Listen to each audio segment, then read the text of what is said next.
there, boys and girls.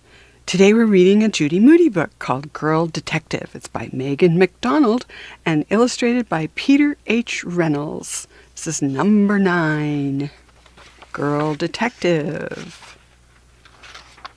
Oh, lots of chapters. Looks like we have 1, 2, 3, 4, 5, 6, 7, 8, 9, 10. That's usual. And who's who? This is Judy Moody. Agent Liz Inkwell, a.k.a. Judy Drudy, and World's Best Mystery Solver. WBMS, World's Best Mystery Solver. Did you get that? This is Mom, mother of the World's Best Mystery Solver, father of the World's Best Mystery Solver, and Stink, Agent James Madagascar. Frank, Agent Dills Pickle. Mr. Chips, Canine Detective in Training. Rocky, Agent Spuds Houdini, Officer Cop, Crime Prevention Guru. They're all going to have a say in this book. This is the case of the Brothersome Brother. Okay. It was a dark and stormy night. Rain slashed the window, lightning flashed and thunder crashed. Spooky shadows like giant teeth danced across the walls. Tick-tock, went the old clock, thumping like a scary heartbeat, quiet as a ghost. She climbed the dark, dark stairs.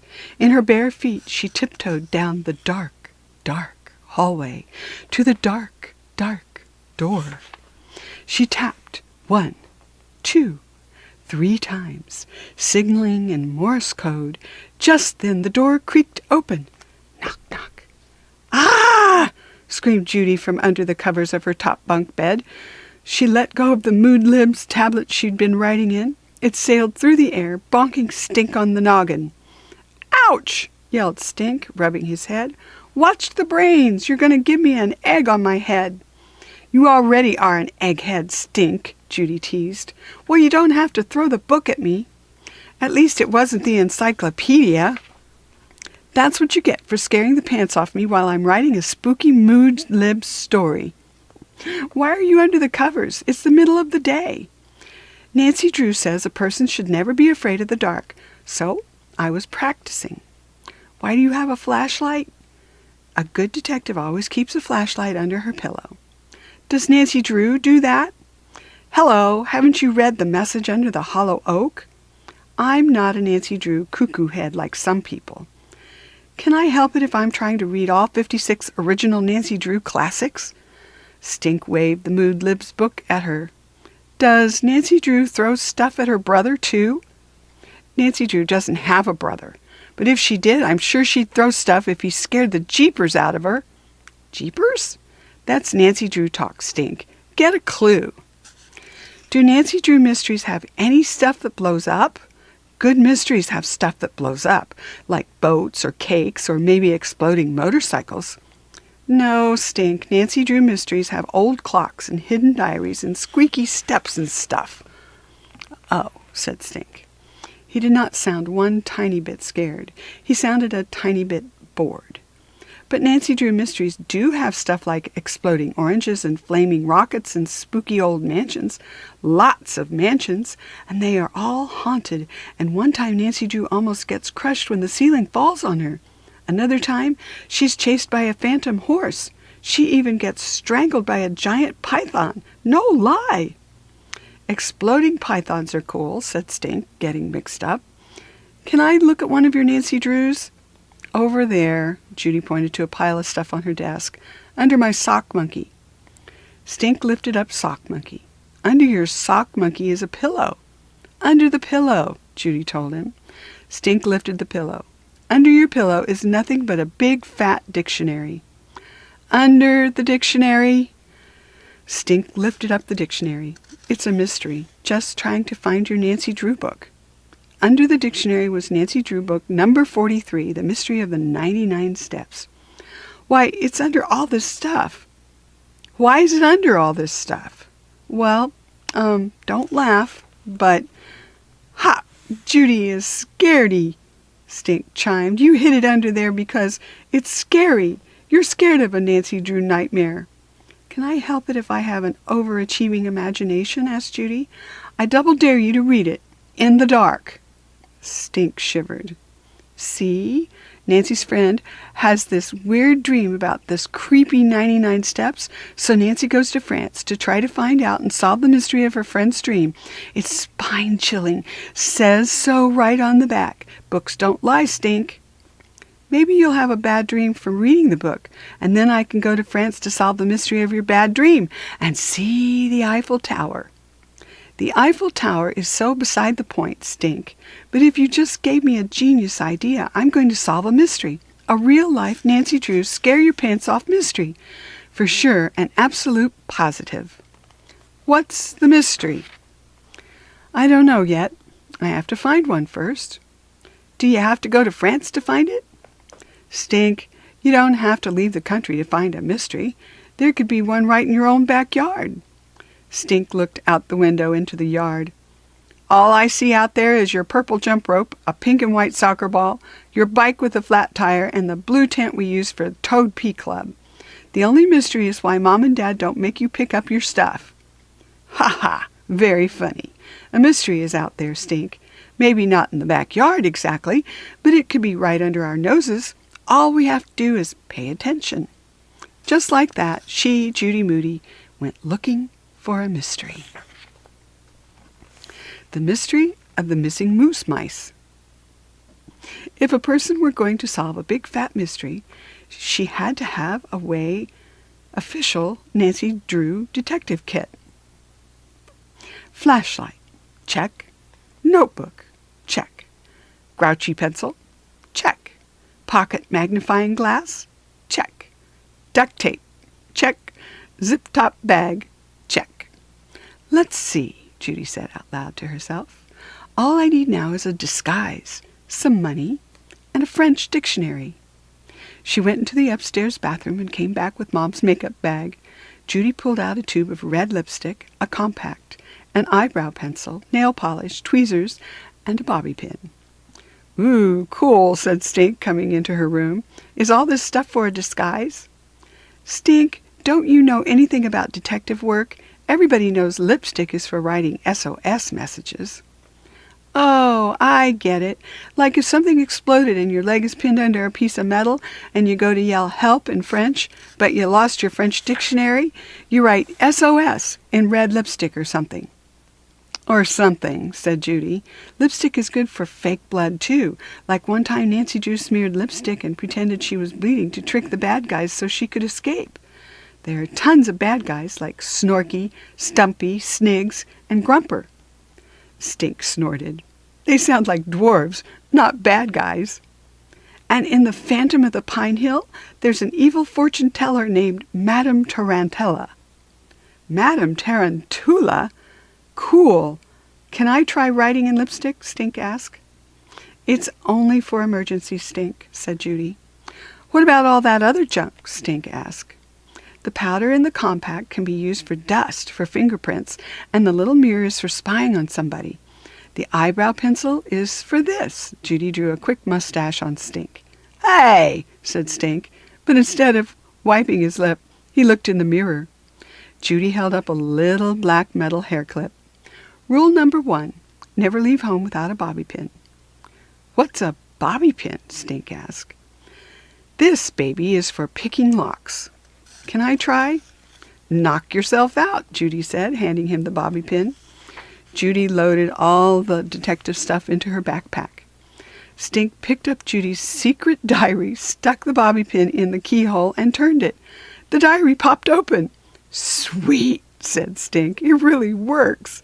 Judy looked up. Give it, she said, grabbing the dictionary back. You sure Nancy Drew doesn't have a little brother? Little brothers make good detectives, too. I'm sure. Just a dad named Mr. Drew. Her 2 best chums, George and Bess, her dog, Togo, her cat, Snowball, and a shiny blue way cool convertible. Nancy Drew is old enough to drive a real car? Tell me about it. Who wouldn't want to ride around in a convertible solving mysteries all day? Judy said. Makeup? Check. There. I'm done. What about the money? Where's the money? You forgot the money. No, I didn't. Stink peered into Judy's backpack and pulled out a plastic bag full of coins. Not my state quarters and my president dollars. I collected these forever. Come on, Stinker. If I get locked in an attic or a closet or a trunk of a car, I've got to have some money to bribe the bad guys to let me out. Just pick the lock with your bobby pin thingy, said Stink. Judy shot him a sourball stare. Fine, Stink snorted through his coins. Here, you can have my American Samoa quarter, because I don't know where that is. One lousy quarter? That's not going to get me unkidnapped. Okay, my Martin Van Buren president dollar, but only because he's not James Madison and because I don't know who he is. Gee, thanks, Stinkerbell. Is it time to go find the mystery now? Asked Stink. Almost, said Judy. I'm hungry. I need a snack. Rule number 1 of being a good detective is never solve a mystery on an empty stomach. I thought rule number 1 was the bobby pin thing. Do you have to listen to everything I say? Stink, turn around so you can't see where I hid my candy. Stink had found the candy hidden in her sock drawer. Stink had found the candy hidden in her doctor kit. Stink had found the candy hidden in her 500-piece puzzle of the Tower of London. But no way would he find the candy hidden in her double-secret, triple-tricky hiding place. Stink turned around. He covered his eyes. Cover your ears, too, said Judy. I only have 2 hands. Try not to listen, then. Judy took out her Build-A-Moose that she had made at the mall with Grandma Lou last Christmas. Judy had filled his tummy with a bag of gummy candy instead of stuffing. She reached inside and pulled out an old striped sock. Stink, said Judy, you'll never believe what I found. Stink turned back around and looked. A sock? He tried to sound fake surprised. Not just a sock, said Judy. A sock and a mystery right here in our own backyard. Stink did not say a word. Stink stared at the floor. A real-life, honest-to-jeepers, Nancy Drew, who doesn't have any brothers, mystery. Judy waved the sock in the air. The mystery of the missing sock, Stink asked. More like the case of the stolen candy, said Judy. I hid a bag of gummy candy in my moose's tummy, but now the candy's not there. Presto, changeo, gonzo, just like that. Stink scratched his head. He snapped his fingers. I bet Mouse got into your moose and ate your mice. Interesting, said Judy. How did you know they were gummy mice, Stink? I said gummy candy. I never said gummy mice. Moose, mouse, mice. My tongue got twisted. I know how much you like those gummy mice, more than gummy scabs and gummy frog legs. Stink, take off your shoes. Huh? Why? But just do it. Stink took off his sneakers. Aha! Just as I thought. You have 2 different socks on, and one of the socks you're wearing matches this sock. She held up the striped sock. The case of the one striped sock wearing candy stealer is solved. Stink Moody, what do you have to say for yourself? I sure could use that lipstick now, said Stink. What for? For writing SOS. You said that when a person is in trouble, he can use the lipstick for writing SOS. The Secret of the Stolen Spectacles. The next morning, Judy went to Virginia Dare School, 3rd grade, class 3T, like always. She sat in the second row, like always. Mr. Todd started telling class 3T about the day ahead, like always, except something was different. Mr. Todd held a paper at arm's length and squinted at it. We have a special guest coming to school this afternoon, he told them. Rocky raised his hand. Mr. Todd, he said, something about you is different today. Judy turned to look at Rocky and tapped her head as if to say, ESP, you read my mind. Are you growing a beard? Rocky asked. I'm afraid not, said Mr. Todd, scratching his chin. You got taller, said Jordan. I don't think so, said Mr. Todd. You're growing gray hair, said Bradley. You kids are giving me a few gray hairs, Mr. Todd teased. Judy looked at Mr. Todd. Something was different. and she would use her best Nancy Drew super sleuth amazing detective powers to figure out the case of the different Mr. Todd. Judy Moody studied him up, down, and sideways, like he was a shiny wrapped Christmas present. Mr. Todd did not have a new tie or a new haircut or new shoes. Mr. Todd leaned on his desk and told the class about the special guest, a policeman named Officer So-and-so and his dog So-and-so, who were coming to school that afternoon to talk about such and such. Mr. Todd squinted at his paper again. That's when it hit her. Judy's super amazing mystery-solving powers figured out that Mr. Todd looked different because he was not wearing his glasses. "Mr. Todd, got contacts," Judy called out. "I did not get contact lenses," said Mr. Todd, squinting at Judy. Crumps. Judy had thought she'd cracked the case. "But I seem to have misplaced my glasses." Misplaced? Maybe? Lost? Hardly. Mr. Todd never took his glasses off. Judy looked around Class 3T. Which kid looked like a third-grade glasses stealer? Bradley? Jordan? Anya? Owen? Jessica Finch. Super smart, stellar speller. Was she the super secret glasses stealer? Jessica Finch did not even wear glasses, but maybe, just maybe, she stole some so she could look even smarter. Rare. A mini mystery on a school day, right here in Class 3T. The mystery of the teacher's missing eyeglasses. She, Judy Drudy, was on the case. During morning recess, Judy stayed inside so she could investigate. She took out her flashlight and magnifying glass and searched on desks and under chairs. She searched in cubbies and in plastic tubbies. She searched behind the computer and the fish tank and the glass guinea pig cages. All Detective Judy found were a sheet of wizard stickers, Rockies, a glue stick, Frank's, and a pink pig paper clip that could only belong to one person. Jessica Finch, pig lover. Judy put the stickers in Rocky's folder, the glue stick in Frank's desk, and the piggy paper clip on. Wait just a Nancy Drew minute. Eagle-Eye Moody spotted a clue on Jessica Finch's desk. Right on top of the spelling homework was Jessica's pink piggy lunch tote. Peeking out from an unzipped corner was what looked like one stolen pair of grown-up teacher glasses. Judy unzipped the lunchbox the rest of the way. She got out her magnifying glass and turned on her flashlight. Well, looky here. Scooby-Doo, Mr. Todd's missing glasses. She, Judy Drudy, had solved the crime, just like Nancy Drew. She would save the day and give the gift of sight back to Mr. Todd. Just then, Jessica Finch came back into the classroom. "Hey, what are you doing with my lunchbox?" she asked. "Nothing," said Judy, hiding the glasses behind her back. "Mr. Todd," Jessica tattled, "I think Judy Moody is stealing my lunch. She's trying to take my pink chocolate cupcake." All eyes were on Judy Moody, lunch stealer, as the other third graders filed back in. "Fudge-a-rooney. I'm not the stealer. You are," said Judy. "Oh, yeah? Then let's see what's behind your back." "Girls, what seems to be the problem?" Mr. Todd asked. "Judy, do you have something you'd like to show us?" Judy Moody brought her hands out from behind her back. They were not holding a pink chocolate cupcake. They were holding Mr. Todd's glasses. The whole class gasped. "I didn't steal them, honest," said Judy.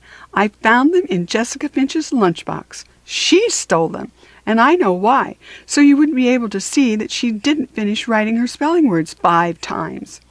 "I did, too." Jessica flipped her paper over to show the words on the back. "Nobody stole anything," said Mr. Todd. "Jessica was showing me all the clever compartments inside her new lunchbox this morning. I must have taken off my glasses to get a closer look, and they ended up inside my lunchbox," said Jessica. "Judy, you know better than to get into someone else's personal things." "But I was on a case, and I did find your glasses." "That's no excuse. You wouldn't like Jessica going through your lunchbox, would you? You need to apologize." "Sorry," Judy mumbled. She, Judy Moody, was in a mood. A "why do I always get in trouble" mood. Okay, show's over. Take your seats. Mystery solved. Mr. Todd put his glasses back on. Except for the mystery of why I can't see through my glasses. Jessica Finch pointed and laughed. Pink icing from my cupcake. Mr. Todd swiped off the icing and licked his finger. He raised his eyebrows. He rubbed his glasses with his hanky. Good as new, said Mr. Todd. The search for the buried backpack. Judy Moody, Frank, and Rocky sat in the second-to-front row waiting for all school assembly to start. Why did you bring your backpack? Asked Frank. It's not my backpack, it's my detective kit, Judy told her friends. You never know when a mystery might pop up, just needing to be solved. In the multi-purpose room? Asked Rocky. Judy frowned. I can't wait to meet Officer Mr. Chips, said Frank. That's a funny name, said Judy. Not if you're a dog, Frank said, laughing. A police dog is coming here to school? Judy asked. Earth to Judy. Come in, Judy. Didn't you listen to anything Mr. Todd told us this morning? Rocky asked. Sorry, said Judy. I was on a case. It's a police puppy, said Frank. Girls and boys, the principal announced. As you know, October is Crime Prevention Month. We are very pleased to have with us today 2 crime fighters, Officer Kopp and his partner, Mr. Chips. A policeman in a dark blue uniform with patches on his sleeves came on stage. He was leading a brown puppy on a leash. The puppy had blue eyes, floppy ears, and a shiny wet nose. He was all legs and huge puppy paws. Aw, so cute, kids from the audience said all at once. I'm Officer Kopp, and this is Mr. Chips, said the policeman. Mr. Chips is a chocolate lab. Labs are smart, friendly, dependable, and good-natured. He likes to run, fetch, and play ball. And he really likes kids. Officer Kopp showed the kids how Mr. Chips could chase after a ball and bring it back. Next, Mr. Chips carried an egg in his mouth all the way across the stage without breaking it. The crowd went wild. Mr. Chips is my best friend and my partner, and the newest member of our canine team at the police department. Officer Kopp scratched the dog's head and patted him on his back. This little guy is learning to be a police dog. He's being trained to help us sniff out bad guys, search buildings, and even locate stuff that's been stolen. This guy's sense of smell is so great that one day Mr. Chips might help us catch a bank robber, or he could find a missing child. Mr. Chips lives near my house, Jessica Finch bragged. He wore a fancy collar in the 4th of July parade, and I got to feed him dog treats. It didn't take a super sleuth to figure out that Jessica Finch was Miss Know-It-All. The audience clapped like crazy for Mr. Chips. Does he eat bones? A first grader asked. Mr. Chips eats mostly puppy food, and he likes doggy treats. Does he live at the police station? A 4th grader asked. Nope, I'm his handler, so he lives at home with me and my family. On my street, Jessica Finch blurted. Officer Kopp called on Stink. Does he ride in your police car? Mr. Chips likes riding in cars more than anything. Every morning he barks at me, begging to go for a ride. It's like he's saying, car, car, car, car, car. Officer Kopp stroked Mr. Chips' ears. Who's a car dog? You are. Oh, yes, you are. Mr. Chips gave Officer Kopp a giant slurp with his cherry-pink tongue. The audience laughed. And now I need some help from the audience, said Officer Kopp. Anybody have an object they can bring up on stage? How about you, the young lady with the backpack? Who? Me? Judy asked, jumping up with a big smile. Yes, bring your backpack up here and let's give Mr. Chips a whiff. Since he's at school today, we'll give him a test, a super sniffing IQ test. Judy climbed the steps to the stage. This is my detective kit, she told Officer Kopp, for solving mysteries. I like a person who's prepared for anything, said Officer Kopp, smiling. Let's see if Mr. Chip can solve a mystery, too. Come on over and pet him. Then we'll let him sniff your backpack to pick up the scent. Mr. Chip sniffed Judy from head to toe, and then he licked Judy's face all over with his pink slobbery tongue. Slurp, slurp. I hope you don't mind dog kisses, said Officer Kopp. "Nope," said Judy. "They tickle." Next, Mr. Chips sniffed Judy's backpack all over. Finally, Officer Cop held the backpack up to Mr. Chips' nose and gave him a voice command. "Find." "Okay, I'll take Mr. Chips backstage now. That will give you a chance to hide your backpack. It's like a game of hide and seek. Ready?" "Ready," said Judy.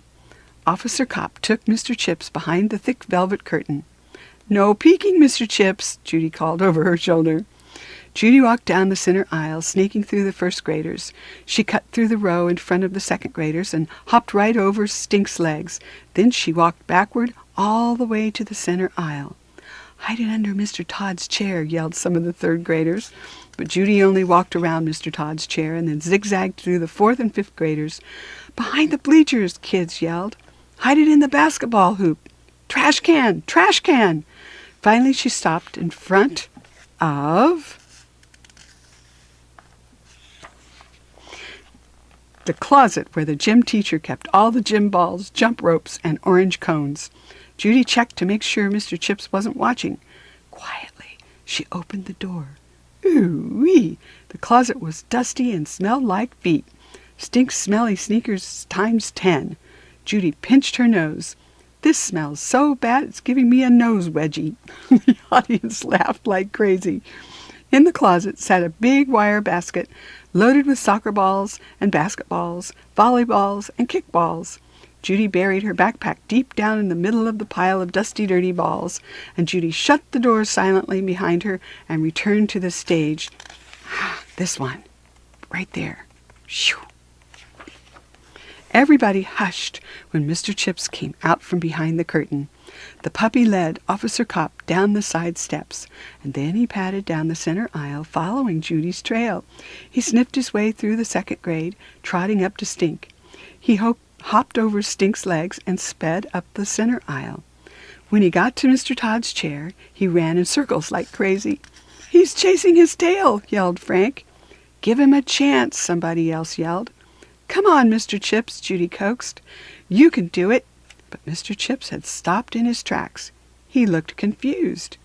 "Give him a minute," said Officer Cop. "It's not over yet." Suddenly, Mr. Chips raised his nose in the air. He sniffed left.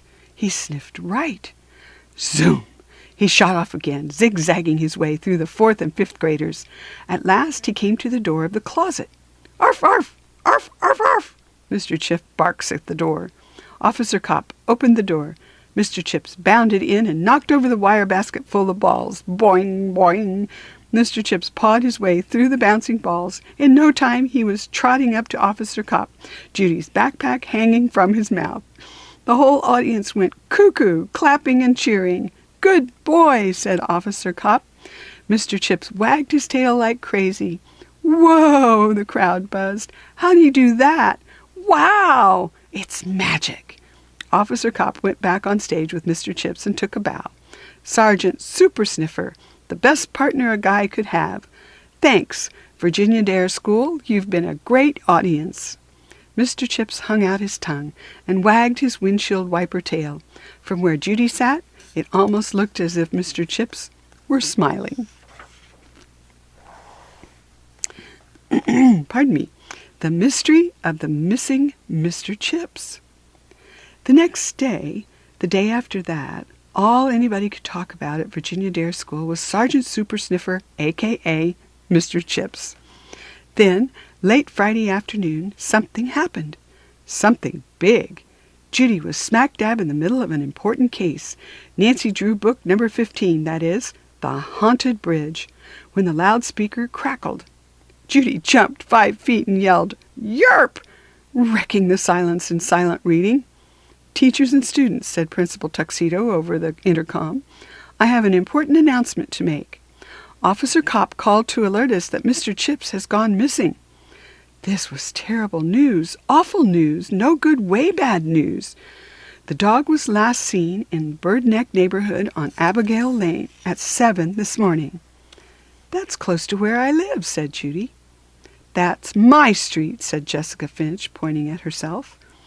Since we all met Mr. Chips just a few days ago and know what he looks like, Officer Cop is asking us to please be on the lookout. If any of you super sleuths out there spot Mr. Chips, call 1-800-MR-CHIPS right away. Thank you. Mr. Chips was missing. Escaped? Lost. This was just about probably the worst announcement in the history of principal announcements at Virginia Dare School. Wait just a Nancy Drew minute. She, Judy Moody, was a smack dab in the middle of a real-life, not book, mystery. A missing persons case. A missing puppy case, that is. For sure and absolute positive. In fact, this was almost the time in Nancy Drew, Girl Detective Graphic Novel number 6, when a chimp named Mr. Cheaters, who was wearing a diamond necklace, went missing. Maybe Mr. Chips didn't escape or get lost. Maybe, just maybe, Mr. Chips was stolen, as in kidnapped, as in dog-napped. Maybe, just maybe, Mr. Chips had been wearing a fancy schmancy diamond doggy collar and some bad guy with an eye patch or a tattoo or a snaggletooth wanted it. While Judy hoped nothing bad had happened to Mr. Chips, she couldn't help wishing for a mystery. A real-life Nancy Drew mystery. This was a case for Judy Moody, Girl Detective, Judy Drudy, WWNDD. What would Nancy Drew do? She would take a deep breath and use her detective thinking. That's what. Judy wrote a note to all 3 members of the Toad P Club, Rocky, Frank, and Stink. Who? Toad P Club members. What? Emergency meeting. Where? Judy Moody Detective Agency, a.k.a. Toad P Club tent. When? After school. Why? Big important mystery to solve. Be there or be a toad. When they got to the Toad P Clubhouse after school, it wasn't the Toad P Clubhouse anymore. It was the Judy Moody Detective Agency. That's what the crooked sign duct taped to the front tent flap said. Inside were a chair, a lamp, and a poster that said, Wanted, Stumpy, Sniggs, and Snorty. I brought binoculars, said Rocky. I brought snoopware, said Frank. You know, spy stuff, telescopes, sunglasses, fake noses, and walkie-talkies. I brought my super sniffer nose for sniffing out clues, said Stink. So what's the big mystery? I think Mr. Chips was stolen, said Judy. Fact. Jessica Finch lives across the street from Mr. Chips, and she told me at lunch that no way would he ever run away from Officer Cop. Fact. Jessica Finch said that Mr. Chip has a fancy collar. He wore it in the 4th of July parade. Fact. Bad guy burglars could have taken him to get their hands on his diamond doggy collar. Jessica Finch doesn't know everything, said Stink. Yuh-huh. Why do you think we call her Miss Know-It-All, said Frank. We should start at Officer Cop's house. Seen the crime, said Judy. But wait. First, I have to swear you in. I'm not allowed to say swears, said Stink. Stink, in detective land, that means you take a super serious oath and promise to be a good assistant detective and help solve the mystery. Judy handed a name tag sticker to each boy. Here, wear these on your shirts. Agent Stink, Agent Pearl, Agent Rock. I want to be Agent 714, said Stink. And can I be Agent Dragnet? Asked Frank. How come mine says Agent Rock, not Rocky? Asked Rocky. It sounds cooler, said Judy. She took out a set of dino bug pins. Hey, those are my paleo insect pins, said Stink.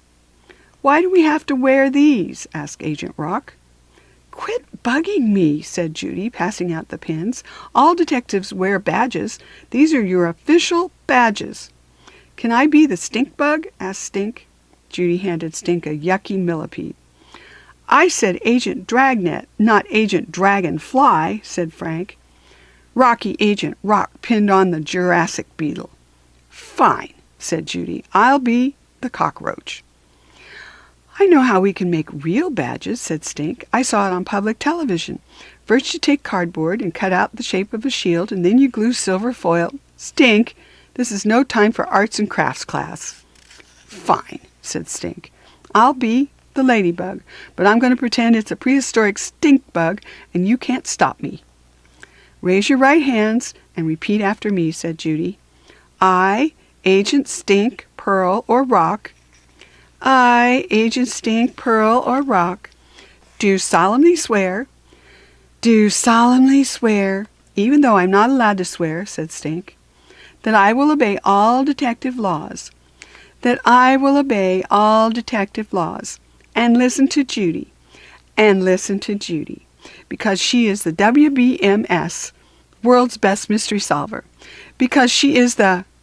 You said BM, said Stink. You can't make me say BM. Judy grinned. Never mind. And she put on her own cockroach badge and pointed down the street. To the crime scene! Before you could say password to Larkspur Lane, Judy and her 2 assistants, plus one stinky brother, were knock-knocking on Officer Kopp's front door. I'll do the talking, said Judy, elbowing her way to the front. Officer Kopp came to the door in his blue jeans and sock feet. He was holding his phone in one hand and a stack of flyers in the other. Judy started her speech. Hi, we're from Virginia Dare School. These aren't bug pins, Stink interrupted. They're badges. Judy turned on Stink and gave him her best Hercules beetle stare. We heard about Mr. Chips and we're detectives and... Detectives, huh? Said Officer Kopp. Where's your uniform? Frank asked, staring at Officer Kopp's socks. We rushed right over as soon as we heard that Mr. Chips had been stolen, Rocky added. We don't know that he's been stolen, said Officer Kopp. Most likely he's just escaped, though for the life of me I can't see how. But I sure am glad to see you guys. Judy stood up straighter. You are? Sure. I was hoping you kids might help put up flyers around town. He held up flyers that said, Lost, in big letters, and showed a cute picture of Mr. Chips. We'll put them up at Fur and Fang, said Rocky. And Speedy Market, said Frank. And all over the whole entire town, said Stink. Great, said Officer Kopp. Judy took out her notebook, so Mr. Chips was last seen where? In the backyard this morning, said Officer Kopp. Uh-huh, said Judy, scribble, scribble, scribble. When was this? My wife let him out around 6:30, I think, and then I filled his dish and put him in the kennel around 7. At 7:45, I went out to get him and he was gone, and the food was still in his dish. Uh-huh, said Judy, scribble, scribble. Poor Mr. Chips, said Frank. Can we see the kennel? Judy asked. A good detective always took a look at the scene of the crime. Sure, come round back, said Officer Kopp. And in his sock feet he led them back to a tidy fenced-in backyard, along the side of the kennel, much bigger than a doghouse, made of a chain-link fence. Officer Kopp scratched the back of his head. He's never done anything like this before. The whole yard's fenced, and the kennel is supposed to be escape-proof.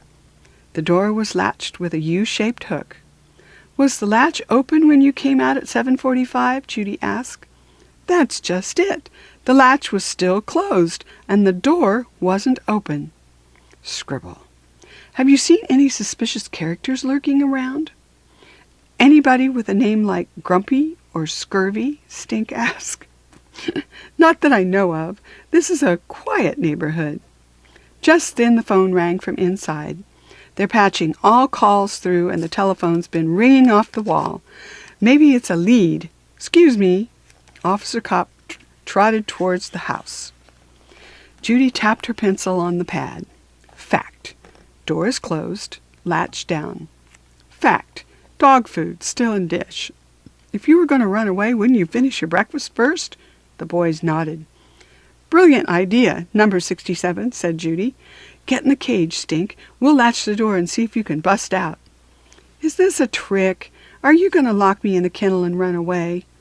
This is not a trick. It's a real detective thing to act stuff out so you can figure out what happened. Come on, Stinker. You took the oath.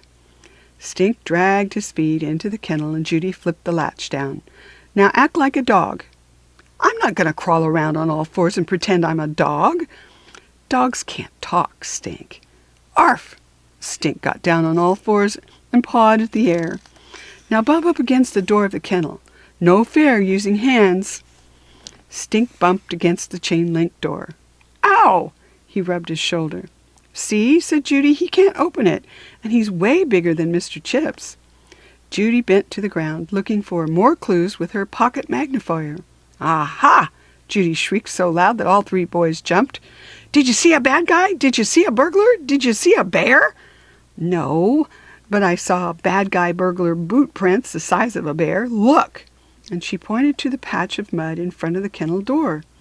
There's probably just Officer Cop's footprints, said Rocky. Or a bad guy like Stumpy or Snorky, said Judy. But they're ginormous, said Stink. As big as 4 footprints put together. Give me your ruler so I can measure them. I don't have a ruler, said Judy. That whole detective kit and no ruler? In the witch tree symbol, Nancy Drew used her skirt as a ruler. Then give me your skirt. Hardy har har, Stink. No way are these footprints human, said Frank. Maybe Mr. Chips got eaten by a bear, said Rocky. Or a yeti, said Stink. The abominable snowman, said Frank. Get real, said Judy. There are more footprints over here, said Stink. These look more like sneakers. Stink, get a clue. Those are your prints, said Judy. Frank pointed to something caught on the fence. Judy, over here. What have we here? Judy asked. A clump of fur? Could be from the dog, said Agent Rock. Or a yeti, said Agent Pearl. Move over. Let the nose take a whiff. Stink sniffed it and turned up his nose. It's dog hair, all right. P.U. smells worse than a yeti. When's the last time you smelled a yeti? Judy took out her tweezers and collected the dog hair evidence in a plastic zip-top bag. So, do you think Mr. Chips brushed up against the fence when he was being dragged out by bad guys? Frank asked. Dog nappers, Judy whispered. You think somebody stole Mr. Chips? For real? Asked Rocky. Hello, read the clues, said Detective Judy. 1. Mr. Chips didn't even get to finish his breakfast. 2. He can't open the latch on the door himself. And 3. Bad guy Bigfoot boot prints are everywhere. Burglars, said Rocky. Thieves, said Frank. Dog stealers, said Stink. She, Eagle-Eye Moody, had found one clue after another, just like Nancy Drew. She read the evidence. She was on her way to cracking the big case. All she had to do now was track down a couple of downright dirty dog nappers with size 16 stompers. The case of the dog-bone bandit. The next morning, Judy was already hard at work on the case by the time Stink woke up. She sprawled on the floor with a rainbow of markers all around her. What are you doing to Officer Cop's flyers? Stink asked. Fixing them, said Judy, coloring in the blue eyes on the picture of Mr. Chips. Stink tilted his head, reading upside down. He was trying to figure out the words Judy had just added. Have you seen this goo? Have you seen this dog? Oh, your D looks like an O. Stink, a good detective can read backward and upside down. Judy colored in a black letter R. Drawer, Stink asked, squinching up his face. Reward, said Judy. We have to offer big bucks so that anyone who has seen Mr. Chips or has any information on his whereabouts will call the police. Rule number 1 of being a good detective is don't be afraid to ask for help. You mean rule number 1 gazillion, said Stink. So whoever finds Mr. Chips gets a reward, not a drawer? Yep. So if I find him, Stink asked, I get the money? Judy ignored him. She wrote in $23.80. Whoa, said Stink. $23.80? That's a lot of money. How'd you come up with $23.80? That's all you had in your piggy bank, Stink. You broke my bank? Stink ran into his room and grabbed his piggy bank. That's weird. My bank's not broken. And the lock is still on, said Stink, and he put the piggy bank up to his ear and shook it. Empty. The mystery of the missing money, said Judy. You picked the lock with one of those Nancy Drew bobby pin thingies. You can't prove it, Stink. No fair. You can't just keep taking my stuff. First it was my president dollars, then my dino bug pins. Now this. That's called stealing. It makes you just as bad as Snarky, Snuffy, and Stingy, those Nancy Drew bad guys. For your information, it's Snorky, Snigs, and Stumpy. Whatever. It's still my money. Well, you stole a whole bag of my gummy mice. Just think, Stink, if you find Mr. Chips, you can win back your money. But that money's already mine. I shouldn't have to win it back. It's for a good cause, Judy reminded him. If you ask me, that lock was just asking to be picked. Give it, said Stink, holding out his hand. Roar, said Judy, handing over the money. Now she had to think of something else to offer as a reward. Something good. Something anybody would want a whole big bunch. She looked around her room at her collections. At last, she had an idea. This says, Lost. Have you seen this dog? Friendly chocolate lab, brown and furry, answers to the name of Mr. Chips. Last seen in Bird Neck neighborhood. Reward. 7 pizza tables, 3 grouchy pencils, 17 gummy mice candies, 100 Band-Aids, 1 mood ring, 1 moon rock, if he lets me. If found, call 1-800-Mr. Chips. P.S. To collect reward, come to 117 Croker Road, ask for Judy. Before you could say, sign the twisted candles, Judy and Stink, with tires full of air, were speeding on their way to Speedy Market to hang up flyers. Judy's old turquoise bike wasn't exactly a Nancy Drew blue roadster convertible, but the wind did whip her messy hair around, and the October sun warmed her cheeks. Judy and Stink met Rocky and Frank outside the market. We already hit Fur and Fangs and Screamin' Mimi's, said Frank, and the bakery, the bowling alley, and the birthday party store, said Rocky. Rare, said Judy. Inside Speedy Market, tons of people and a reporter and lights and cameras were crowded around, and the store manager was talking to some cop, not just any cop, Officer Cop. I'm not kidding you, Mr. Keene, the manager told Officer Cop. That little guy headed straight for the pet food aisle like nobody's business. Crazy pup grabbed a bone worth $2.79. I yelled, drop it. Did he drop it? No sirree. He ran right out the front door before anybody could catch him. Sorry about the bone, Mike, said Officer Cop. I'll pay you back. That's one smart pup. How he knew which aisle had the dog treats. Is that all the suspect seems to have taken? Asked the lady reporter. Suspect? He's a dog, for crying out loud, said Mr. Keene. Did you get a good look at the shoplifter? Yeah, said Mr. Keene, brown and hairy. He turned to Officer Cop. I guess you could say instead of taking a bite out of crime, he took a bite into crime. When he laughed, his round belly shook where his shirt had popped a button. The reporter turned to the camera and spoke into her puffing microphone. A thief remains at large after a daring heist in the pet food aisle of the local Speedy Market, she said. You might say the four-legged man's best friend was too speedy for this market manager. She fake smiled at the camera. Cut. Judy followed Officer Cop out of the store. Do they think it was Mr. Chips? She asked. All anybody saw was a streak of brown and a tail, but it must have been him. Keep looking. Officer Cop called as he hopped into the black and white and headed out the parking lot, lights flashing. Judy and her best chums, the Nancy Drew word for friends, searched all over the parking lot for the Speedy Market, lot of the Speedy Market, under cars, behind a tree, in the dumpster. They asked every shopper they saw, Did you happen to see a little brown puppy with big paws? The answer was always no, until a lady with funny glasses pointed to the back corner of the parking lot. Those guys in that van had a dog. Where?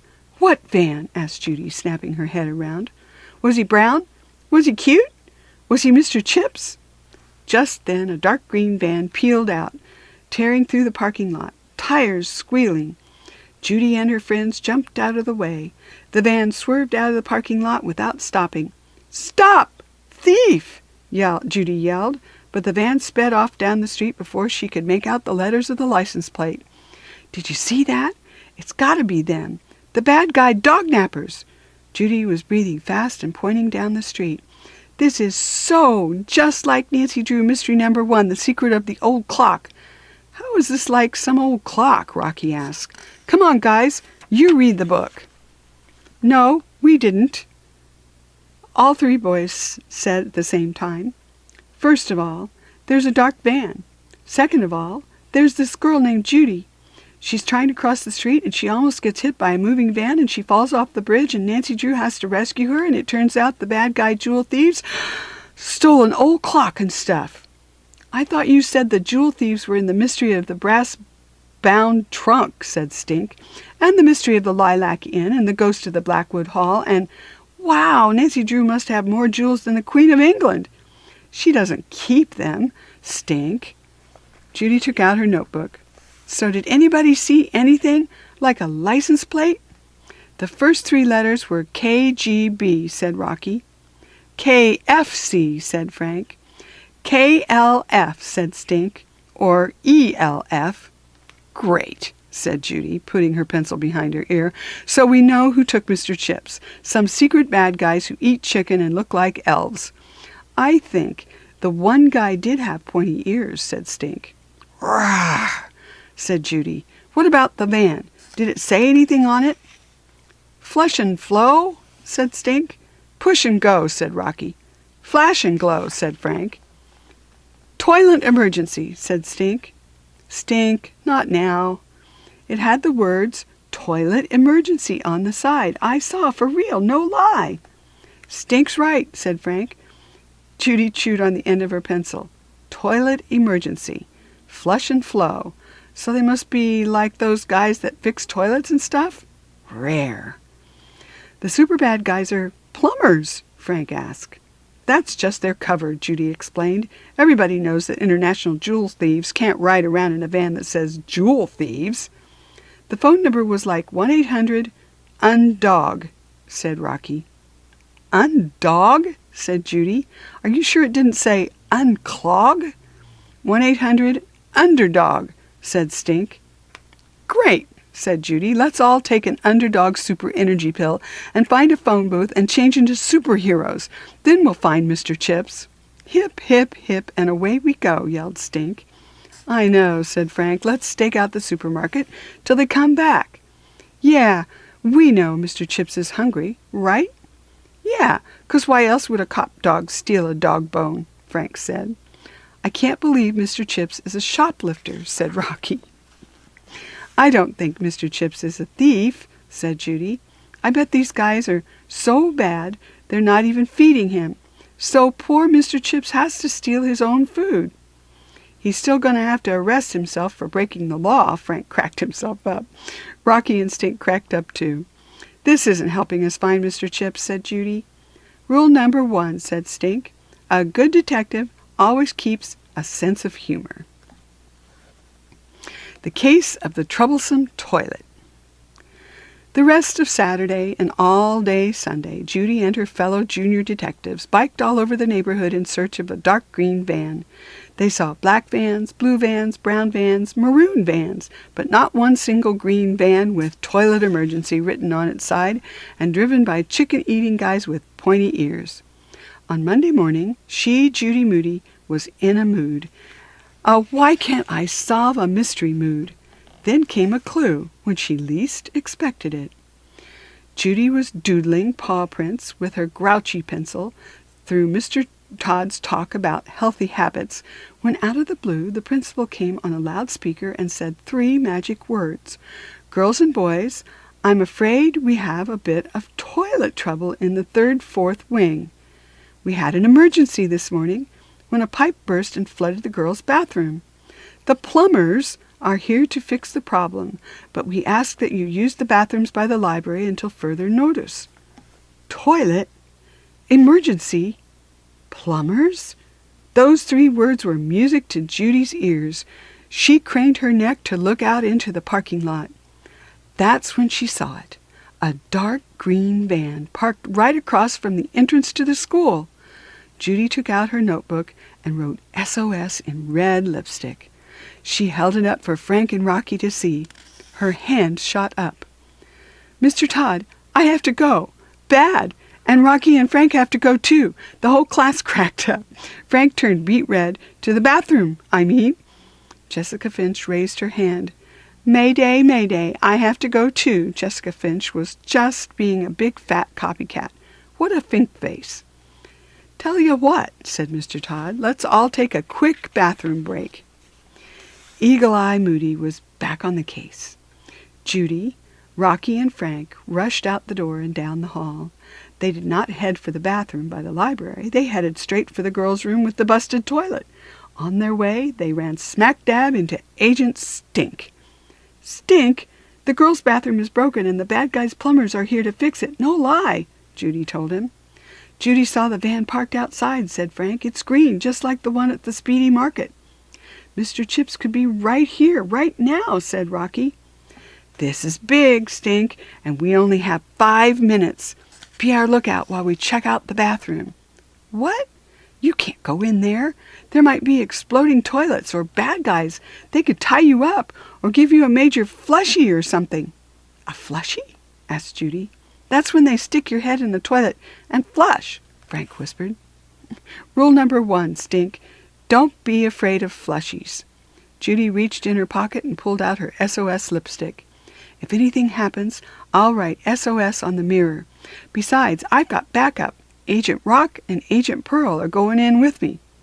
I'm not going in the girls' room, Rocky and Frank said at the same time. We've got to, said Judy, for Mr. Chips.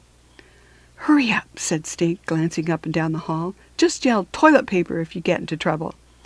Judy ducked under the yellow do not cross tape. Her heart beat in her throat as she tiptoed inside. Rocky and Frank followed close behind. Hey, it's pink, Rocky whispered. And the girls have soap, said Frank. Shh, said Judy. The place was quiet, too quiet. A door from one of the stalls leaned against the sink. Who's there? She asked, holding her breath. She held out her grouchy pencil for protection. She inched closer to the far end of the bathroom and poked her head around the corner of the last stall. Arg! Screamed Judy. Rocky and Frank jumped back. What? Nobody's in here, said Rocky. I know, but I had to scream in me, all ready to come out. Toilet paper! Toilet paper! Stink yelled, rushing into the girls' room. False alarm, Stink, said Frank. They're not even here.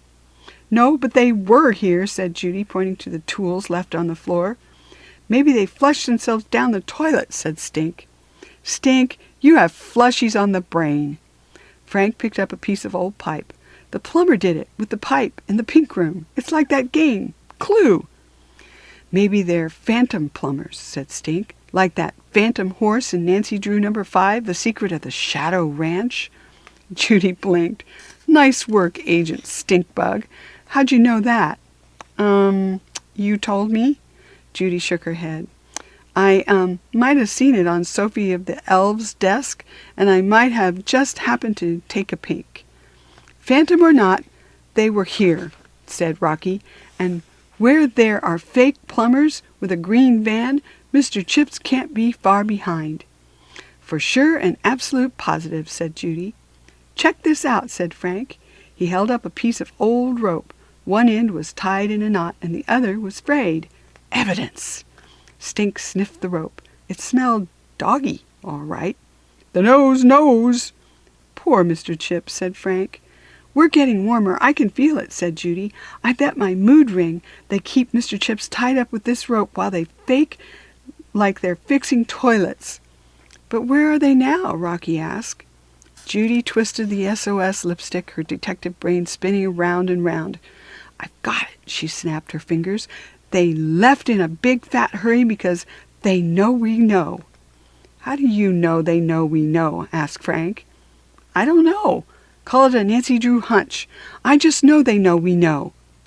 I know my head hurts, said Stink. We better hurry up and get out of here, said Frank. Before Fink-Face tattles on us, said Judy. It's early dismissal today, said Rocky, checking his watch. Only 12 minutes before school's out. Hey, you guys have soap in your bathroom. Pink soap, Stink asked. Since when is everyone I know such a clean freak? Judy asked. All 4 kids made a beeline for the door. They passed Miss Tuxedo in the hall. Did you see which way the plumbers went? Judy and her fellow detectives asked at the same time. Did they have pointy ears? Did you hear a dog barking? You kids better get back to class, said Miss Tuxedo. The bell's about to ring any minute now. For the last 12 minutes of the school day, Judy Moody had ants in her pants, bees in her knees, bug eggs in her legs. Who could sit still when the green van might be back any minute? Scooby-Doo Nancy Drew, an international ring of thieves right here in Virginia Dare School, with Judy Drudy and her crack detectives on the case. Those thieves' dog-napping days were numbered. At last the bell rang. Judy raced out front to the parking lot. Still no green van in sight. All aboard, yelled the bus driver. Judy waited till the last possible second. Still no van. She hopped on the bus. The doors whooshed shut as the bus pulled out of the parking lot. Judy pressed her nose to the window of bus 211. There it was, a green van. A green van that said, "We fix toilets and other plumbing emergencies." A green van that said, "Call 1-555 unclog you" on the side. That was it. It was them. Stink and Rocky saw it too. "Stop!" cried Judy. "Stop the bus!" The bus driver could not stop for one kid with a not toilet emergency. The bus driver would not stop for a solve a mystery emergency. The bus driver had a way big important schedule to keep. Judy took out her Nancy Drew lipstick and wrote SOS on the back window of the school bus. The bus driver still would not let Judy off the bus. The bus driver told Judy to sit down. The bus driver did not know that in that van might be Mr. Chips. From the back of the bus, Judy watched the green van disappear until it was no bigger than a bug. The wheels on the bus went round and round. Judy's detective heart went pound, pound, pound. What if Mr. Chips was never, ever, ever found? "I'll find you, Mr. Chips. Don't you worry," she whispered to nobody but herself and the universe. The Secret of the Suspicious Sandwich. After school, Judy was sitting on her bed, chewing a pencil, trying to think of a plan, a green van plan. All of a sudden, she heard strange sounds coming from the bathroom. Splishing sounds, splashing sounds, flushing sounds, gushing sounds. Was Stink giving Astro, his guinea pig, a bubble bath? Taking Toady surfing in the tub? She climbed down from her top bunk to investigate. Mouse followed her. "Stink, who's in the But Stink wasn't in the tub. Stink was stuffing stuff down the toilet. The Hulk, Iron Man, a rubber ducky, and Mouse's squeak toy. He poked it with his plastic lightsaber. Wheek, wheek, wheek, wheek, wheek. Mouse jumped up and down on the toilet to see. Judy peered into the toilet bowl. It was swimming with dead goldfish. The cracker kind, that is. "Stink, what are you doing? Playing superhero tsunami in the toilet?" "Duh," said Stink. "What's it look like? I'm overflowing the toilet. Then we'll have a toilet emergency and we'll have to call a plumber.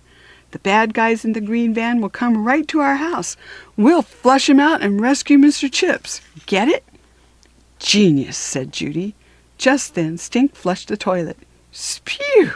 Water sprayed up out of the toilet in a geyser and gushed all over the floor. Judy leaped out of the way. Mouse sprang onto the rim of the bathtub. "Toilet emergency! Toilet emergency!" Stink yelled. Mom and Dad came running up the stairs. "Judy," said Mom, "if this is another one of your Boston tub parties—" "Stink did it," said Judy, pointing at her brother. "Mouse did it," said Stink, pointing at the cat. "Out of the way, Stink, so I can turn off the water," said Dad, reaching behind the toilet. "We have to call a plumber," said Stink. Judy tried to help. "We should call those guys Flush and Flow or Push and Go or Flash and Glow, the guys in the green van." Mom put on rubber gloves. She pulled Darth Vader out of the toilet. "We're not calling a plumber. Plumbers are very expensive." Dad plunged the toilet until the water went down. "I don't know what you two were up to," said Dad, "but you kids are going to clean up this mess." Mom handed her rubber gloves to Judy. "Grab a bucket, Suds," said Judy. "I'll get the mop and we'll clean up the scene of the crime." So much for the Judy Moody Detective Agency. It was more like the Mop and Bucket Brigade. As soon as the bathroom was sparkling clean, Judy and Stink ran outside to meet Rocky and Frank at the old manhole. "Somebody in this neighborhood has got to have a broken toilet for real," said Stink. "Let's knock on doors and ask," said Judy. "If anybody wants your name, use a fake one, just in case. In the 13th Pearl, Nancy Drew uses the alias Nan Drewy. Drury. I'll be James Madison. Judy, you be Elizabeth Blackwell." "Duh, everybody knows we're not them," said Judy. "Okay, then I'll be James Madagascar," said Stink. "I'll be Liz Inkwell." "Spuds Houdini," said Rocky. "Dill's Pickle," said Frank. Liz Inkwell rang bells. Dill's Pickle knocked on doors. They asked, "Is your toilet broken?" But not one single house in the whole entire state of Virginia, it seemed, had a broken toilet. Not even a stopped-up sink or a semi-flooded basement. "We'll never find Mr. Chips," said Liz Inkwell. "Nancy Drew would have found him 3 days ago. First, she would have been kidnapped, bound and gagged, and thrown in a river. But by now, she'd be at the River's Height police station collecting a big fat medal." "Boo-hoo, Nancy Drew," said James Madagascar. "Rule number 1, a good detective does not get in a bad mood." "You're right, Stink. A good detective always keeps her spirits up." Judy shook herself to shake off her bad mood. "Eureka! I've got it! If those thieves know we're onto them, maybe they're not pretending to be plumbers anymore." "A dog napper could pretend to look like anybody," said Rocky. "Yeah, an old lady, a dog walker, an elf, a clown," said Judy. "How about a mailman?" asked Frank, pointing across the street. "Hey, it's Jack Frost," said Stink as they ran toward his mail truck. "Is your toilet broken by any chance?" "Have you seen a green van around here?" Frank asked. "How about any cute brown and hairy dogs?" Judy asked. "Who answer to the name of Mr. Chips?" asked Stink. "Or any sneaky bad guys who look like plumbers?" Frank asked. "Or any old ladies or clowns who look like sneaky bad guys?" Rocky asked. "One question at a time. Let's see." Jack Frost scratched his beard. "I did see Mildred Benson's Chihuahua, but he's not cute, and he's not hairy. I haven't seen any green vans, just 2 white cable TV trucks. No suspicious old ladies today, and not one single clown." "Roar," said Judy. "But there is one thing that's strange. Might be a mystery." "What? What?" they all said at once. "What is it? Tell us." Jack Frost held up an empty sandwich bag. "I packed a lunch this morning and put it in the truck. But when I got back to the truck at lunchtime after walking my route, my food was missing." "Strange," said Stink. "Weird," said Rocky and Frank. "Interesting," said Judy. She peered at the plastic bag up close. She held it up to the light. "Was it a bologna sandwich?" Yes, it was." "Did your bologna sandwich have mustard?" Yes, it did," said Jack Frost. "How did you know that?" asked Rocky. She pointed with her grouchy pencil. "There's a mustard fingerprint right here, and I can smell the bologna." So it was Colonel Mustard with the bologna sandwich in the mail truck. "Or," said Stink, "maybe a koala ate the bologna sandwich." Judy shot him a super sidewinder stare, a poison dart frog glare. "What?" "Fact," said Stink. "Koalas are one of the only animals with fingerprints, and a koala fingerprint looks almost exactly like a human's. I didn't see a single koala in the kitchen when I was making the sandwich, so I guess that mustard print is mine," said Jack Frost. "So the fingerprint is just a red herring," Judy said. "What's a red herring?" asked Stink. "A P.U. stinky fish," said Rocky. "No, a false clue," Judy told them, "to throw us off. That means hypers. The missing bologna sandwich is the clue, not the mustard fingerprint. We're lucky we stumbled on it, just like Nancy Drew and the clue of the crumbling wall. But how's the bologna sandwich a clue if it's missing? Don't you get it? The bad guys are training Mr. Chips to steal stuff. You saw how smart he was at school that day. First it was my backpack, then it was a dog bone. Now it's people food. Think what could be next. Diamonds? Jewels? Or will they train him to rob a bank?" "Oh, no," said Frank. "Mr. Chips is turning into a jewel thief." "Or a bank robber," said Rocky. "Or a clock stealer," said Stink, "like in Judy's book." "Sounds like your Mr. Chips has gone over to the dark side," said Jack Frost, opening up the back of his mail truck. It was heaped with bins full of mail. "Yeah, well, we'll have to call him Mr. Darth Vader Chips," said Frank. Suddenly Judy Moody, could not believe her eagle eyes. In the back of the mail truck she spied a bunch of magazines tied up with rope. Rope exactly like the rope the plumbers had. Rope that could be used to tie up Mr. Chips. Jack Frost, fake mailman, with the rope in the mail truck. "Who is this Mr. Chips, anyway?" asked Jack Frost. "Some kind of canine criminal?" "Like you don't know," Judy muttered. Then louder, "Where'd you get this rope? Do you like dogs? Do you really lose your bologna sandwich? You say that was your fingerprint. Are all those mailbags really for mail?" Pow, pow, pow. Judy fired detective questions at her new suspect. Stink yanked on her arm and pulled her to the other side of the street. "Are you cuckoo?" he whispered. "What are you being such a meanie to Jack Frost?" "Rule number 1, Stink. Everyone's a suspect. Didn't you see that rope he had in the back of his mail truck? It's just like the rope used to tie up Mr. Chips. Admit it, Stinker. Jack Frost could be working with the dog nappers. He could be part of a ring of international jewel thieves." "Hello, Jack Frost is not a thief," said Stink. "He's a mailman, and he's my friend. Look at him. He looks like Santa Claus." "That's just it," said Judy. "Anybody can be a bad guy, even Santa Claus. Think about it, Stink. 1, a mailman always carries dog treats. He could be helping the bad guys train Mr. Chips to sniff out loot for stealing. 2, he knows when people go on vacation, so he can case the neighborhood and tip off the bad guys when people aren't home. And 3, what's the perfect place to hide loot like diamonds? A mail bag. Pretty soon nobody will get any mail, and there won't be any jewels left in the whole state of Virginia. I rest my case." Jack Frost gave you mittens for Christmas. Jack Frost made it snow. Would a jewel thief give you mittens? Would a dog napper make it snow for Christmas? Stink ripped off his bug pin badge and handed it to Judy. "I quit," he huffed. "Before you quit," said Judy, "go ask Jack Frost where he got that rope." Stink crossed his arms. He uncrossed his arms. He walked over to Jack Frost. Judy came along behind him. He asked about the magazines tied up with rope. "Oh, I'm just helping out Mrs. Statemeyer down the street. She's old and can't get out, so she bundles up her used magazines and I recycle them for her." "Aha! So you did see an old lady today," said Judy. "Liar, liar, pants on fire." "Sure," said Jack Frost.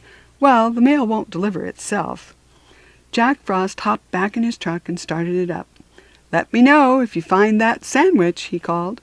"See," said Stink, "the rope is just one of those stinky red fish." "Red herring," said Rocky and Frank at the same time.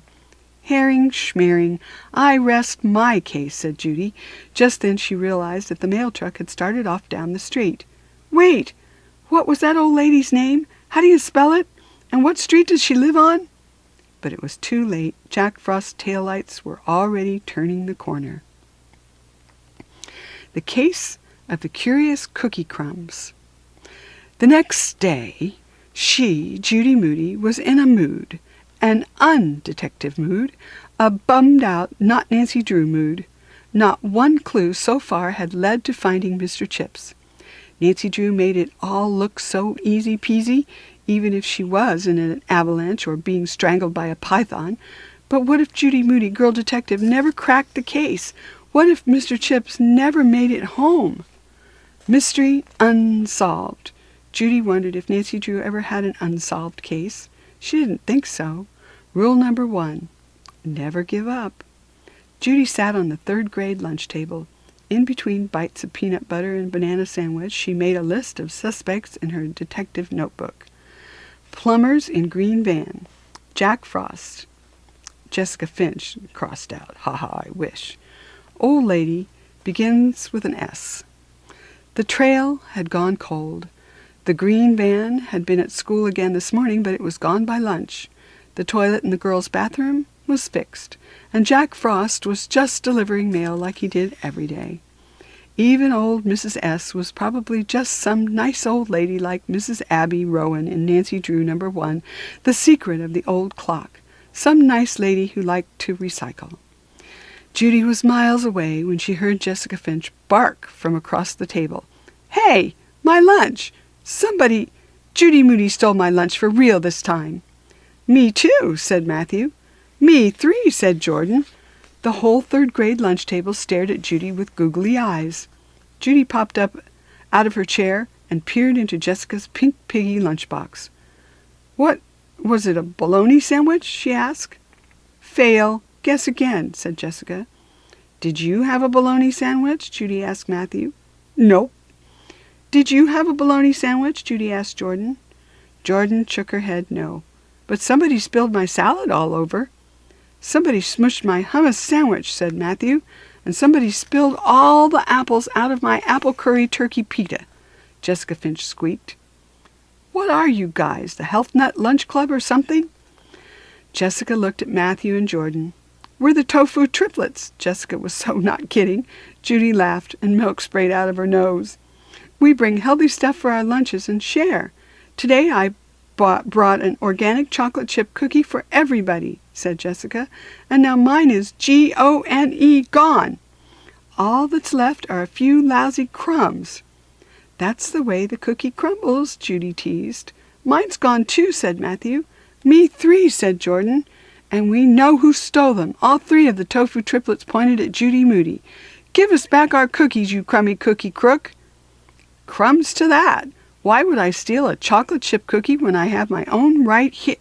And she lifted up her sandwich. She searched under her napkin. "Ay, caramba! Somebody stole my cookie too."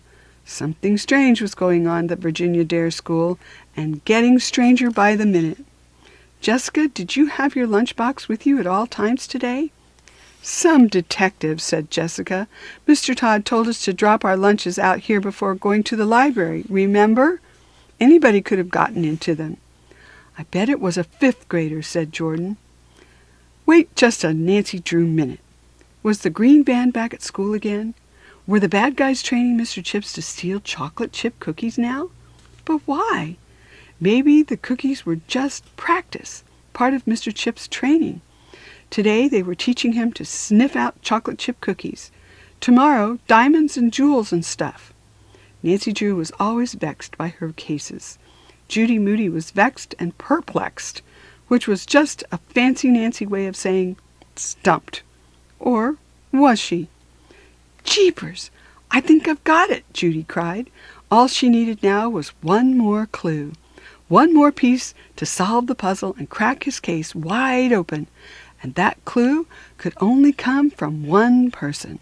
Mailman Jack Frost. The rest of the day, Judy Moody was on double-triple pins and needles. As soon as the bus dropped her off, she raced down the street to find Jack Frost. "Hi, Jack Frost," Judy called.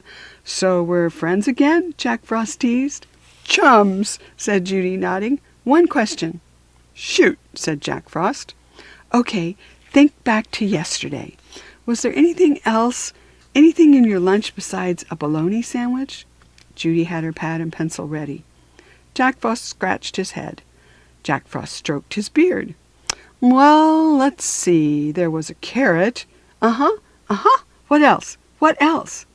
A box of raisins. And, oh yes, a super scrumptious, ooey-gooey chocolate chip cookie. I had my heart set on it. But all that was left were crumbs." "Holy jeepers," Judy screeched. At last she, Judy Moody, had a break in the case. She knew just how Nancy Drew felt when she cracked the secret code. Bluebells will be singing horses in the password to Larkspur Lane. The Case of the Kissing Canine. Judy raced home to bake cookies. Before you could say "I spy with my eagle eye," flour was flying and butter was becoming batter. "Do I smell chocolate chip cookie dough?" Stink asked, peering into the bowl. "Sweet! Can I help?" "Yeah, you can help by not eating all the chocolate chips. These are super important detective cookies. Find Mr. Chip cookies. Crack the case cookies." When the cookie sheets were full, Mom put the cookies in the oven for them. Stink were ready for phase 1. Go get the fan." "The fan? What for?" "We're going to set a trap. Since we can't seem to get to Mr. Chips, we'll get him to come to us. With chocolate chip cookies. Chocolate chip cookies are the key to this case." "You mean we'll blow the cookie smell outside, and Mr. Chip's super sniffer will sniff out the cookies and break free and come running." "Right into our arms," said Judy. "Then the bad guys will come running after Mr. Chips to catch him." "Right into Officer Cop's arms," said Judy. "Genius," Stink said. Stink turned the fan. In no time, Judy and Stink heard a noise outside. They went running to the front door. It was Rocky and Frank. "We thought you were Mr. Chips," said Judy. She explained her master catch-a-thief cookie plan. "How do you know it'll work?" asked Rocky. "It worked on you, didn't it?" Judy said with a grin. "Time to call 1-800-Mr. Chips. And tell Officer Cop to come quick if he wants to catch some bad guys. And tell him to bring backup," said Agent Pearl, "just in case." Phase 2. Judy piled a mountain of hot-out-of-the-oven cookies on a plate. Rocky and Frank took some and made a trail of cookie crumbs leading down the sidewalk, around the corner, across the driveway, and right up to the tent. "If we don't catch Mr. Chips, at least we'll catch a bunch of ants," said Stink. Stink always had an ant farm on the brain. "Stink, we'll hide in the tent with the rest of the cookies and wait for Mr. Chips. You take Frank's walkie-talkie and hide in the bushes out front. If you see the green man, call us and say, 'Chips ahoy!' That's the secret code." "Cool beans," said Stink. "Wait a sec. No fair. How come you guys get to be in the tent with the cookies, and I have to be in the bushes all by myself without cookies?" Judy held up the other walkie-talkie. "You can talkie to us any time you feel lonely." Stink grabbed 2 cookies. "Hey!" Judy barked. "Give those back." "Rule number 1, never solve a crime on an empty stomach." The master catch-a-thief cookie trap was set. Now all they had to do was wait.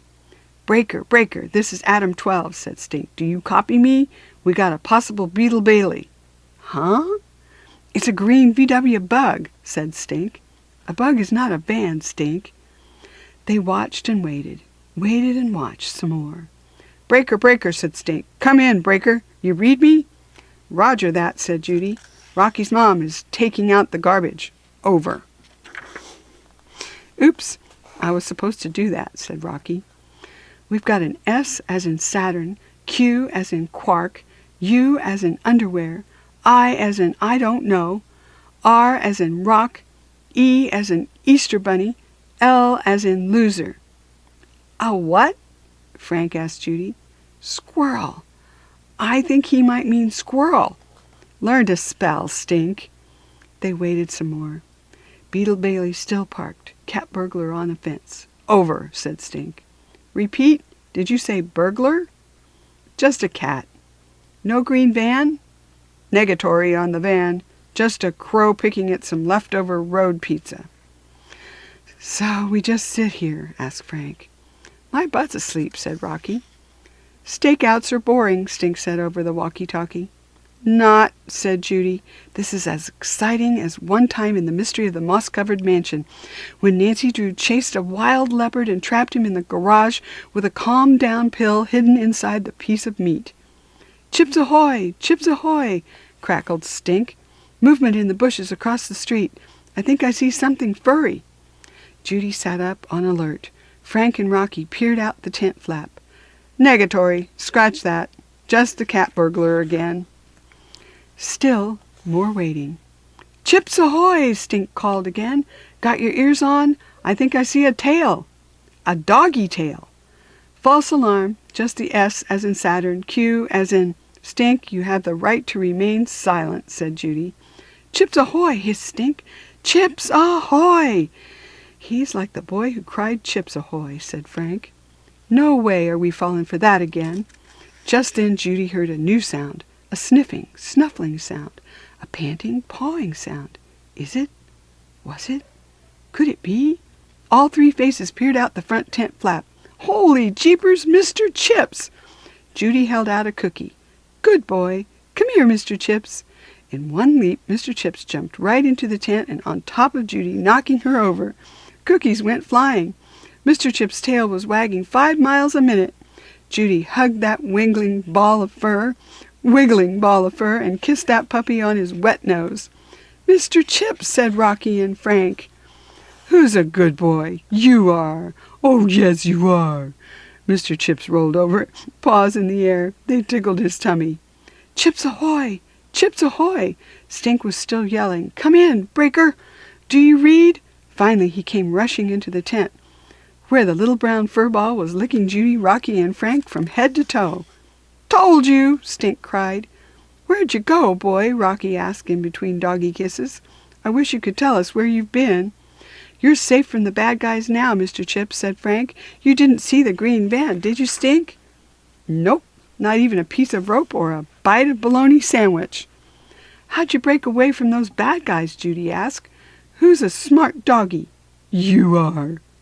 "Breaker 1-9, we got a bear coming with a gumball machine." "Stakeout's over, Stink. You can talk normal now," said Judy. Just then she saw a black and white that had pulled into the driveway, lights flashing. "Officer Cop," cried Judy as she crossed the yard. "Look who we found." "Where did you get off to, boy?" Officer Cop asked, snapping a leash on the puppy. Mr. Chips leaped into the Officer Cop's arms, wagging his tail and licking him like he hadn't seen him for a year. After all, the how did yous and the where have you beens and don't evers, Officer Cop asked. "So how'd you find this guy?" "Easy peasy lemon squeezy," said Judy. "We set a chocolate chip cookie trap." "Good idea," said Officer Cop. "So did you bring backup?" Stink asked. "To catch the bad guys in the green van?" "Yeah, we were on to them the day Mr. Chips stole the dog bone from Speedy Market," said Frank. "At first we thought they were dog nappers," said Judy. "Yeah, like they took Mr. Chips for reward money," Stink added. Then a Nancy Drew light bulb went off in her head. "We followed a ton of clues all over town and figured out that they've been training Mr. Chips to steal stuff. They've teaching him by making him sniff out chocolate chip cookies." "First it's cookies, then diamonds," said Stink. Officer Cop chuckled. That's some mighty interesting detective work, and you sure cracked the case. But I'm afraid there haven't been any reports at the police station about any diamonds gone missing." "See?" said Judy, turning to her fellow detectives. "Not only did we rescue Mr. Chips, we also stopped those bad guys in the nick of time." "Yeah, looks to me like you caught the thief all right. The chocolate chip cookie thief. Our own Mr. Chips." Judy wasn't so sure. She, Eagle Eye Moody, was going to keep one eye peeled, just in case. "We'll never know for sure, but I think Mr. Chips is an escape artist, a regular Houdini. Best we can figure is that he pushed the bottom of the fencing just enough and squeezed out through a tiny opening. Then he ran all over town looking for food. He got so hungry." "So that's why he stole a dog bone from Speedy Market?" asked Frank. "And Jack Frost's bologna sandwich," said Stink. "Then he got into the lunches at school and ate the chocolate chip cookies," said Judy. "That's how he got the name Mr. Chips, because he loves chocolate chip cookies. Am I right?" "Not quite," said Officer Cop. "Mr. Chips doesn't eat chocolate chip cookies. He buries them." "Huh?" everybody asked. "Most dogs have a sweet tooth, and they have a nose for chocolate. When Mr. Chips first came home with me, my wife was baking chocolate chip cookies. He went right for the chips and ate a handful before we could stop him." "Oh, no," said Frank. "Dogs aren't allowed to eat chocolate. It's like poison. It makes them sick." "That's right," said Officer Cop. "Poor guy had the throw-ups.